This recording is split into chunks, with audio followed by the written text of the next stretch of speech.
The bombs fell exactly where they were supposed to. From the cockpit, the Japanese pilot watched his payload walk across the airstrip on Guadalcanal in a neat line of fire and torn earth. He saw the steel matting peel up like the lid of a tin can. He saw a crater open in the middle of the runway, wide enough to swallow a truck. This was a good run. A clean hit. By every rule he had been taught, that airfield was finished for the day, maybe for the week. He came back the next morning to take photographs of the wreckage. And the runway was whole. Not patched, not half repaired, with men still working on it. Whole, flat, already wearing the scorch marks of American fighters that had taken off from it at dawn. He flew over the same strip he had cratered the day before, and there was nothing to photograph except planes lifting into the air to come and find him. He did not understand it. None of them did. Not yet. There were 53 craters in that field by the time it was over. 53 times the Japanese forces had broken the runway, and 53 times they had come back to find it healed. The men who did the healing had landed on the 1st of September with the Marines, 357 of them in the first companies ashore, and they had brought something the Japanese had not planned for. Not better planes, not bigger guns. A system for making a hole in the ground stop being a hole in the ground faster than anyone believed a hole could be filled. This is the story of the thing the Japanese forces could not beat in the Pacific. Not a battleship, not a famous general. It was a group of men with bulldozers and steel planking and a refusal to let damage stay damage. The Japanese could break almost anything the Americans built. What they slowly realized, island by island, was that breaking it did not matter. And the men who taught them that lesson were not even carrying rifles most of the time. They were carrying shovels. To understand why this broke something in the Japanese command, you have to go back to the start of the war, to a promise that was made in private. In 1940, before the first shot, Japan's own naval planners did the math. The most respected admiral in the Japanese Navy, a man named Yamamoto, sat with the prime minister, a man named Konoye, and told him the truth. He said he could run wild for 6 months, maybe a year. He would win victory after victory. But after that, he said he had no confidence. None. He was not being modest. He was being honest about a number. The United States was not just bigger than Japan. It was bigger in a way that was hard to hold in your head. Its factories, its steel, its oil, its sheer ability to make things and then make more of them ran many times past anything Japan could reach. By one common measure, the American economy was something like 17 times the size of Japan's. You cannot outbuild a number like that. You can only hope the other side loses its nerve before the number catches up with you. So that was the Japanese plan, underneath all the strategy. Hit fast, hit hard, win so much, so quickly, that America would rather make a deal than fight a long war. The whole thing depended on America being slow, on America being soft, on America taking years to do what Japan had spent a decade preparing for. And for the first 6 months, it worked. Pearl Harbor, the Philippines, Singapore. The map turned Japanese almost faster than anyone could redraw it. The officers who had doubted the plan started to wonder if they had been wrong. Then came a small green island in the Solomons, and the men with the shovels, Guadalcanal. August of 1942. The Americans landed, and the first thing they did was the thing that mattered most. They took the airfield.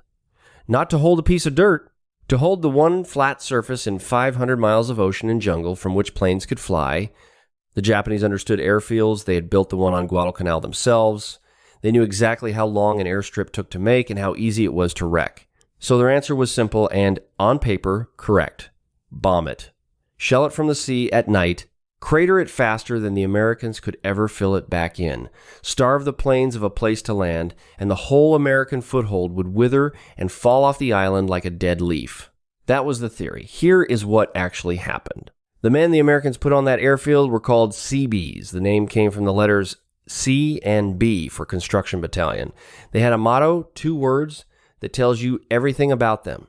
Can do.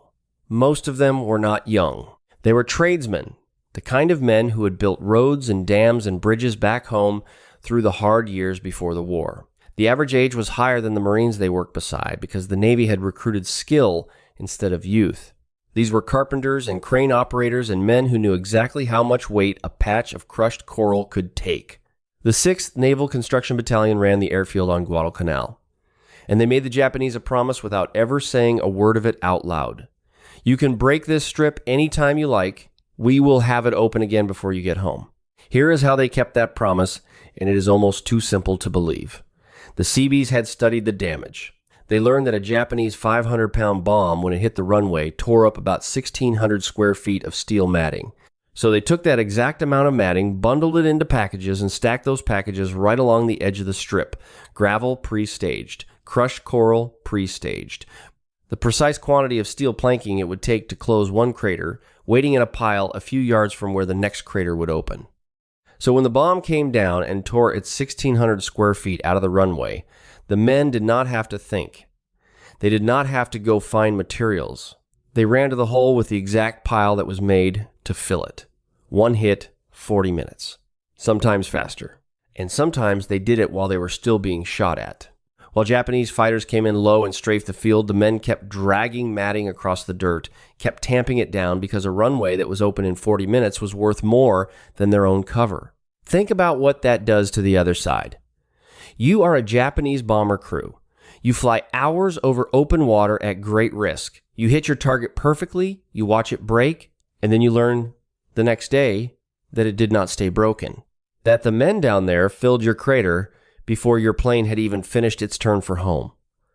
There is a particular kind of exhaustion that comes from winning and finding out it did not count. Do that enough times, and you stop believing your own success means anything. The men who held that field were the first Seabees in the entire war to build under enemy fire. They were also the first to be given a presidential unit citation for it, but the citation is not the point. The point is the lesson Guadalcanal taught, and it was only the first lesson. If you have ever watched something you built get torn down and felt that sick drop in your stomach, hold on to that feeling, because the men we are talking about felt the opposite of it. Every crater was just another thing to fill. Stay with me, because the scale of what these men did is about to stop being a story about one airfield and become a story about an entire ocean. Because here is the part the Japanese command could not adjust to. Guadalcanal was not special. The Seabees were doing this everywhere. Go back a few weeks before that runway got cratered to an island called Espiritu Santo, to a stretch of raw jungle the Americans called Turtle Bay. There was no airfield there. There was no clearing there. There was nothing but trees and coral and heat. On the 8th of July, a party of Seabees came ashore with a job and a deadline. Cut a 6,000-foot runway out of that jungle. Clear it, level it, surface it with coral, make it strong enough to land bombers. You have 20 days. And they did not have the heavy equipment to do it. This is the part that should not be possible. To carve a military airfield out of solid jungle, they had 6 tractors, 2 scrapers, 1 grease truck, a handful of weapons carriers, and a single generator. That was the machinery. The muscle came from 90 Marines, 295 infantrymen, and 50 local islanders who worked the line beside them day and night against the clock. 20 days.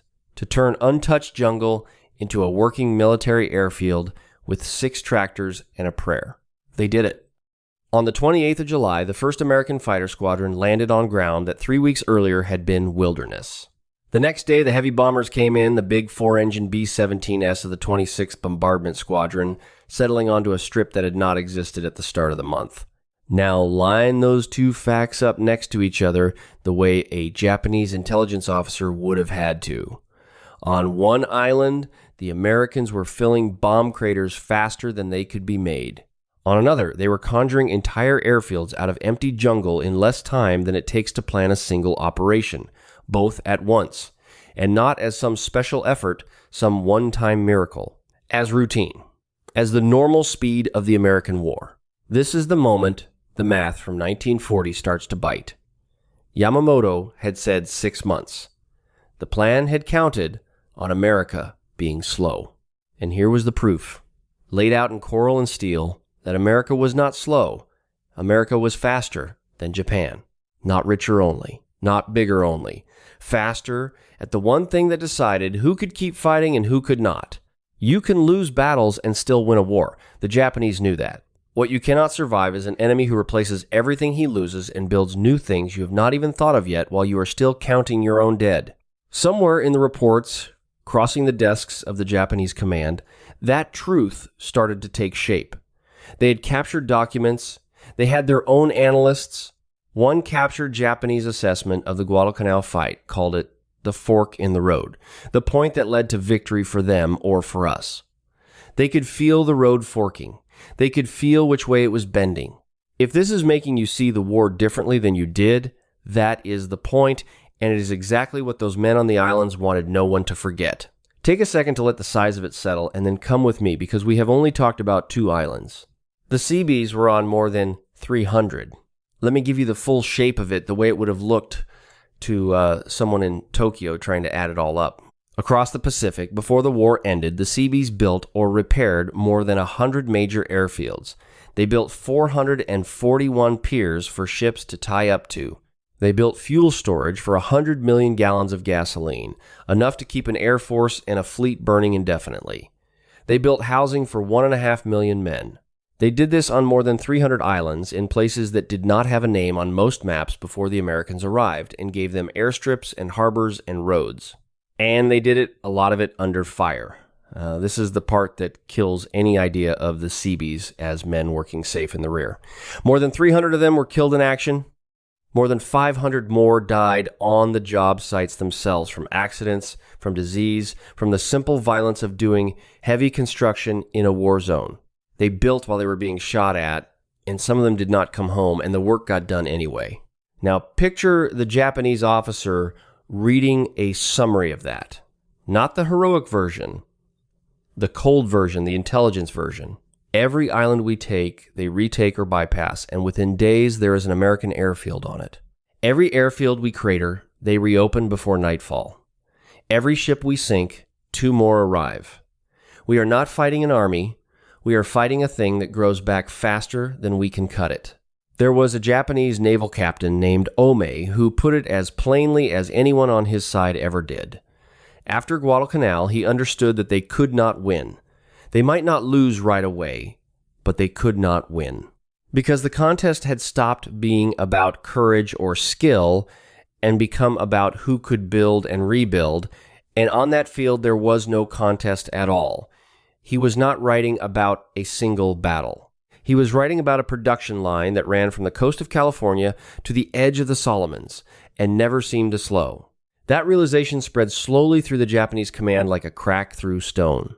Officer by officer, report by report. The number from 1940 stopped being a warning and became a description of the present. But there was one more island, one more piece of construction that took the lesson and carved it into something no one could argue with. Its name was Tinian. The Seabees had reached the Mariana Islands by the summer of 1944, and they did not wait for the shooting to finish. While the fighting was still going, 1,500 of them came ashore and went straight to the captured Japanese airstrip at Ushi Point and started repairing it before the island was even secure.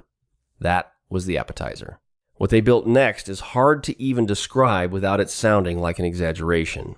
The Americans wanted a base in the Marianas big enough to launch the long-range bombers that could reach Japan itself, the giant B-29S. So the Seabees kept building and building, until by May of 1945, Tinian's North Field was the largest airport in the entire world. Not the largest military airfield. The largest airport anywhere, of any kind. Runways 8,500 feet long, which is to say 1.5 miles from end to end, laid one beside another, with ramp space and parking for more than 260 of the largest bombers ever flown. And to make those runways lie flat on an island that sloped down to the sea, the Seabees built the ground up with crushed coral until each runway ended at a coral cliff 50 feet high. Think about that picture. A man could stand at the end of one of those airstrips and look down a 50-foot wall of packed coral that had not been there a year before, a cliff made by hand and machine, just so a bomber would have a level 1.5 miles to roll. So much coral that the number stops meaning anything until you anchor it to something you can picture. They moved enough crushed coral to fill 3 times the volume of the Hoover Dam. 3 of them. On one small island in the middle of the Pacific, a crew of construction men carved out and packed down 3 Hoover Dams worth of material and turned it into runways for the planes that would carry the war all the way to the Japanese home islands. This is what the war had become for Japan. They had started with a plan built on America being slow. And it ended with America building the biggest airport on Earth, on a captured island a few hours' flight from Tokyo, faster than Japan could do almost anything. The promise from 1940 had come due. 6 months, Yamamoto had said. After that, no confidence. The men with the shovels had spent 3 years proving exactly why he had been right to be afraid. But the single moment that says it best did not happen on Tinian with its 3 Hoover Dams of coral. It happened on a much smaller, much uglier island in a prison stockade in the mouth of a captured enemy officer who finally said out loud what so many of them had been forced to understand. The island was Iwo Jima, early 1945. You may know the mountain at the south end of it, Mount Suribachi, the one in the famous photograph of the flag going up. The Japanese had held that mountain and that island for a long time. They had fortified it, tunneled it, prepared it for years. And there was a road they had always wanted to build, a road up to the summit of Suribachi. And in 20 years of holding the place, they had never managed to make it. The slope was too steep. The rock was too hard. It could not be done. The Americans took the island, and the Seabees of the 31st Construction Battalion looked at the mountain the Japanese had failed to road for 2 decades, and they started cutting. In about 2 weeks, they had a road to the top. Below the summit, in the prisoner stockade, a captured Japanese officer watched the American trucks driving up the mountain his own army had never been able to climb, and something in him broke. He cried out, and his words were written down, and they are as close to the whole truth of this story as any words could be. For 20 years, he said, we tried to make a road to the top, and you did it in 2 weeks. That is the sound of a man realizing he was never going to win, not because the Americans were braver, not because they were better soldiers, man for man, on that terrible island where the fighting was as hard as anywhere in the war, but because while his side spent 20 years failing to build one road up one mountain, the other side built it in 14 days, the same way they had filled the craters on Guadalcanal in 40 minutes, the same way they had cut a runway out of jungle in 20 days, the same way they had laid 3 Hoover Dams of coral on Tinian. He had been told America was slow. He had been told America was soft. He had been told the plan would work, that Japan could win the race before the numbers caught up. He stood in a prison camp on a captured island and watched American trucks climb a road his own people had called impossible, and he understood, finally and completely, that there had never been a race at all.